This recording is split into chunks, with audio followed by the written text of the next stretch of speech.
మొత్తానికి తెలంగాణ రాష్ట్రంలో బడ్జెట్ సమావేశాలు అటు అసెంబ్లీలో ఇటు మండల్లో రెండు గరంగరంగానే సాగుతూ ఉన్నాయి. బడ్జెట్ కేటాయింపులు చేసినటువంటి అప్పుల మీద, గత పాలకులు చేసినటువంటి దాని మీద, ప్రస్తుతం జరుగుతున్నటువంటి పరిణామాల మీద వాడివేడిగా చర్చలు జరుగుతూ ఉన్నాయి. సో ఈ నేపథ్యంలో తెలంగాణ రాష్ట్రంలో పెట్టినటువంటి 3,04,00,000 కోట్ల బడ్జెట్ ఏదైతే ఉందో ఈ బడ్జెట్ నిజంగా రీచ్ అవుతుందా కాదా అంటే ఒక ప్రమాదం అక్కడ నిన్న నేను లేవనెత్తడం జరిగింది. తెలంగాణ రాష్ట్రంలో ఉన్నటువంటి ఆర్థిక వ్యవస్థ ప్రధానంగా 3 రంగాలు, ప్రథమ రంగం, ద్వితీయ రంగం, తృతీయ రంగం. ప్రథమ రంగంలో వ్యవసాయ రంగాన్ని మనం చూడొచ్చు, తర్వాత ద్వితీయ రంగంలో పరిశ్రమల రంగాన్ని చూడొచ్చు, తృతీయ రంగంలో ఐటీ సేవలు ఈ రంగాలను చూడొచ్చు.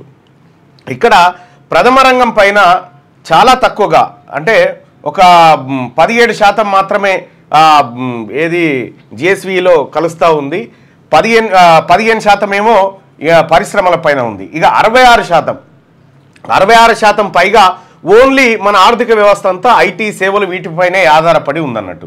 సో ఇప్పుడు ఆర్టిఫిషియల్ ఇంటెలిజెన్స్ వచ్చిన తర్వాత ఈ ఐటీ రంగం ఇట్లనే ఉంటుందని చెప్పడానికి వీల్లేదు. కాబట్టి మనం ప్రథమ ద్వితీయ రంగాల వైపు పోవాలి, కంపెనీలు పెట్టాలి, తర్వాత ప్రొడక్షన్ పెంచాలి, తర్వాత వ్యవసాయ రంగాన్ని లాభదాయకంగా మలచాలి. ఇటువంటి వాటిపైన పెడితే బెటర్. అయితే పక్కనున్నటువంటి తమిళనాడు, కర్ణాటక, కేరళ, ఆంధ్రప్రదేశ్ రాష్ట్రాలు ఇవేవి కూడా ఒకే రంగం మీద డిపెండ్ అయ్యలేవు. వివిధ 3 రంగాల మీద అంతో ఇంతో కొద్దిగా హెచ్చుతగ్గుల్లో డిపెండ్ అయి ఉన్నాయి. తెలంగాణ రాష్ట్రంలో ఉన్నటువంటి ఈ లెక్కలు ఏవైతే ఉన్నాయో ఇవి ప్రమాద గంటికలను సూచిస్తూ ఉన్నాయనేటువంటి మాట నిన్న చెప్పడం జరిగింది. పనిలో పనిగా సంక్షేమ హాస్టళ్లకు సంబంధించినటువంటి అంశాన్ని కూడా నిన్న సభలో చెప్పడం జరిగింది. రాష్ట్ర ప్రభుత్వం ఒక నోట్ ఇచ్చింది. ఏమని? సంక్షేమ హాస్టళ్లలో మేము డైట్ ఛార్జీలు పెంచడం, కాస్మెటిక్ ఛార్జీలు పెంచడం మాట చెప్తే నేను కూడా మాట్లాడడం జరిగింది. అయితే హైదరాబాద్లో ఉన్నటువంటి చెంచల్గూడ జైల్లో ఉన్నటువంటి ఖైదీకి రోజుకు 83 రూపాయలు ఖర్చు పెట్టి తిండి పెడతా ఉన్నాము. మనం హాస్టల్లో చదువుతున్నటువంటి పిల్లలకి కేవలం 40 నుంచి 50 రూపాయల మధ్య తిండి పెడతా ఉన్నాం. సో ఇక్కడ దేశ పౌరులుగా మలచాల్సినటువంటి చోటనేమో తక్కువ ఖర్చు పెట్టి వాళ్ళకు భోజనం పెడతా ఉన్నాము. అయితే వివిధ నేరాలు ఎదుర్కొంటున్నటువంటి వాళ్ళకు మాత్రం ఎక్కువ ఖర్చు పెట్టి మనం జైళ్ళల్లో పెడతా ఉన్నాం. సో ఇది ప్రధానమైనటువంటి విమర్శ. డైట్ ఛార్జీలు పెంచాలి, కాస్మెటిక్ ఛార్జీలు మళ్ళీ ఇంకొక 400% పెంచితేనే మనం అనుకున్నటువంటి సంక్షేమ హాస్టళ్ళు బలపడేటువంటి అవకాశం ఉంది. సంక్షేమ హాస్టల్లో దినదినం తగ్గిపోతూ ఉన్నారు. రాష్ట్ర ప్రభుత్వం పోయినసారి 90,000 టార్గెట్ 94,000 టార్గెట్ పెట్టుకుంటే ఇంత తగ్గుతూ ఈసారి టార్గెట్ 82,000 పెట్టుకుంది సంక్షేమ హాస్టల్లో చేర్పి. అంటే ఇంత సంక్షేమ హాస్టళ్లను ఖతం చేసేటువంటి కార్యక్రమం కనిపిస్తూ ఉంది. ఇది మంచిది కాదు ఈ రాష్ట్రానికి, ఈ దేశానికి కూడా. సో ఇదొకటైనటువంటి అంశం. అయితే ఇక్కడ క్లియర్గా నిన్న తెలంగాణ రాష్ట్ర ప్రభుత్వం సోషియో ఎకనామిక్ 2025 అవుట్లుక్ బుక్ ఇచ్చింది. ఆ బుక్లోనేమో తెలంగాణ జనాభా 4,21,00,000 చూపించింది. తెలంగాణ రాష్ట్ర ప్రభుత్వం చేసిన కులగణన సర్వేలనేమో 3,70,00,000 చూపించింది. అంటే 52 లక్షల తేడా కనిపిస్తూ ఉంది. సో మరి బడ్జెట్ ఈ 4,21,00,000 మందికా లేకపోతే 3,70,00,000 మందికా అని చెప్పి రాష్ట్ర ప్రభుత్వాన్ని అడిగితే రాష్ట్ర ప్రభుత్వం దగ్గర సమాధానం లేదు. సో ఇట్లా అంత గందరగోళం, కన్ఫ్యూజన్లో ఉంది.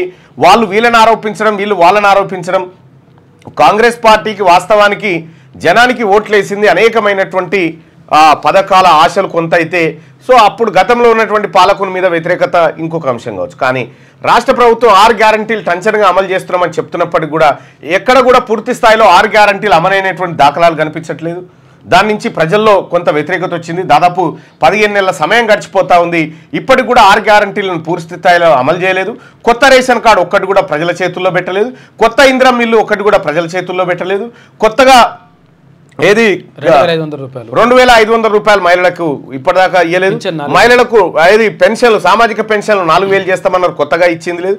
అన్ని పాతయే కొనసాగుతా ఉన్నాయి. కొత్తగా ఇచ్చినటువంటి హామీలు ఏవి రాష్ట్ర ప్రభుత్వం నెరవేర్చలేకపోతా ఉంది. దానికి రాష్ట్ర ప్రభుత్వం చెప్తున్నటువంటి కారణాలు ఏంటంటే ఊపర్ షేర్వాణి అందరు పరేషాన్ అనేటువంటి మాట చెప్తా ఉంది. ఈ ఊపర్ షేర్వాణి అందరు పరేషాన్ అనేటువంటి మాట 2023 అసెంబ్లీ ఎన్నికల్లో మనం ప్రజలకు చెప్పినంటే కాంగ్రెస్ పార్టీకి ఎవరు ఓటు వేయకపోతుండే. సో ఎప్పుడైనా కూడా ఒక పాలకుడు చేయాల్సినటువంటి ప్రయత్నం ఏంటంటే ఈ రాష్ట్రంకి ఏమైనా పెట్టుబడులు రావాలన్నా, ఈ రాష్ట్రంలో ఎవరైనా ఇన్వెస్ట్ చేయాలన్నా, లేకపోతే ఈ రాష్ట్రానికి కొంత గౌరవ మర్యాదలు దక్కాలన్నా కూడా కేసీఆర్ చెప్పినటువంటి ధనిక రాష్ట్రం అని, దివాలా తీసిన రాష్ట్రం అని కేసీఆర్కి ఎరికే, అందరికీ ఎరికే. కానీ ధనిక రాష్ట్రం అనేటువంటి మాట ఎందుకు చెప్పిండు పదే పదే అంటే, పెట్టుబడులు ఆ తర్వాత ఇతర అన్ని రాష్ట్రాలది ఇదే. ప్రపంచంలోనే అత్యధిక అప్పులున్న దేశం అమెరికా.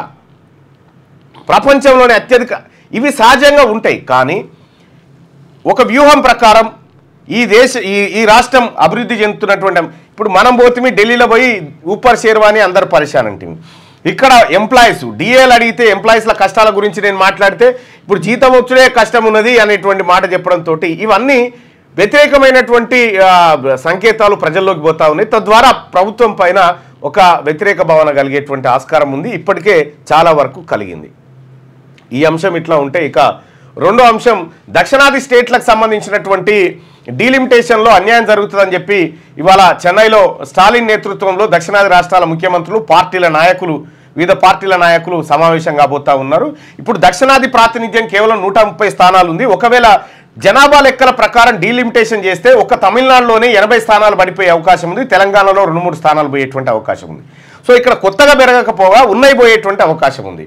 కాబట్టి జనాభా నియంత్రణలో దక్షిణాది రాష్ట్రాలు టంచన్గా తమ పాత్ర పోషించినప్పటికీ ఉత్తరాది రాష్ట్రాలు, బీహార్, ఉత్తరప్రదేశ్ లాంటి రాష్ట్రాలు విచ్చలవిడిగా ఆ జనాభా పెరుగుదలలో తోడ్పాటు అందుతుంది. అక్కడ జనాభా పెరుగుదల వల్ల అక్కడ సీట్లు పెరిగే అవకాశం ఉంది, ఇక్కడ తగ్గే అవకాశం ఉంది. తద్వారా పార్లమెంట్లో మెజారిటీ స్థానాలు ఉత్తరాది రాష్ట్రాల నుంచి ఉంటే ఉత్తరాది రాష్ట్ర ప్రయోజనాలు మాత్రమే దక్కుతాయి, దక్షిణాదికి మొండి చేయి దక్కుతుందనేది దక్షిణాది రాష్ట్రాల ఆందోళన. దానికోసం ఇప్పటికే స్టాలిన్ నేతృత్వంలో అనేకమైనటువంటి పార్టీలకు ఆహ్వానం పోయింది. ఇవాళ చెన్నైలో మీటింగ్ జరగబోతా ఉంది. సో ఈ మీటింగ్లో ఎలాంటి నిర్ణయాలు తీసుకుంటారనేది చూడాల్సినటువంటి అంశం. అయితే కేంద్ర ప్రభుత్వం 1971 జనాభా లెక్కల ప్రకారం డీలిమిటేషన్ ప్రక్రియను చేపట్టాలని చెప్పి స్టాలిన్ అలాగే దక్షిణాది రాష్ట్రాలకు సంబంధించినటువంటి ముఖ్య నాయకులందరూ కూడా చెప్తున్నటువంటి నేపథ్యంలో, అయితే అమిత్ షా గారు ఇక్కడ తమిళనాడుకు వచ్చి ఇక్కడ స్థానాలు తగ్గుతాయని చెప్తా ఉన్నారు, అసలు తగ్గవు అనేటువంటి మాట సూచాయగా చెప్పిపోయింది అక్కడ. అయితే వాస్తవానికి తగ్గవనే మాట చెప్పిండు కానీ పెరుగుతాయనేటువంటి మాట మాత్రం ఆయన చెప్పలేకపోయిండు. సో అట్లా దక్షిణాది రాష్ట్రాలకు సంబంధించినటువంటి అంశం చాలా సీరియస్గా అయితే ఉంది. ఇది మరొక పోరాటానికి దారితీసేటువంటి అవకాశం ఉంది. అయితే ద్రవిడ రాష్ట్రాలు దాదాపుగా ఈ దక్షిణాది రాష్ట్రాలలోనే ఉన్నాయి కాబట్టి ఈ ద్రవిడ ప్రాంతం అంతా మళ్ళీ ఒకే కాజ్ మీదకి వచ్చేటువంటి అవకాశాలు కనిపిస్తూ ఉన్నాయి. భవిష్యత్తులో ఇది ఒక భారీ ఉద్యమంగా మళ్ళేటువంటి అవకాశం ఉంది ఒకవేళ డీలిమిటేషన్ కనుక ప్రస్తుత జనాభా లెక్కల ప్రకారం చేస్తే. సో మరి కేంద్ర ప్రభుత్వం, నరేంద్ర మోడీ గారి నేతృత్వంలోని కేంద్ర ప్రభుత్వం తాజా జనాభా లెక్కలు నిర్వహించి అట్లా డీలిమిటేషన్ చేస్తే మటుకు చాలా ఇబ్బందులు ఎదురయ్యేటువంటి పరిస్థితి. తద్వారా దక్షిణాది రాష్ట్రాల నుంచి కొత్త డిమాండ్లు తెరపైకి వచ్చేటువంటి అవకాశం స్పష్టంగా కనిపిస్తూ ఉంది. సో ఇది ప్రధానంగా కనిపిస్తున్నటువంటి రెండు అంశాలు, ప్రధాన వార్తలు. ఇక లేటెస్ట్ న్యూస్ తెలుగు మరియు ఇంగ్లీష్ అప్డేట్స్ కోసం ఇప్పుడే క్యూన్యూస్ అఫీషియల్ యాప్ ని ప్లే స్టోర్ నుండి డౌన్లోడ్ చేసుకోండి. సరికొత్త సమాచారాల కోసం క్యూన్యూస్ వెబ్సైట్ ని ఫాలో అవ్వండి. ఛానల్లో ప్రాంతీయ, జాతీయ, అంతర్జాతీయ వార్తలు వీక్షించండి. లైక్ చేయండి.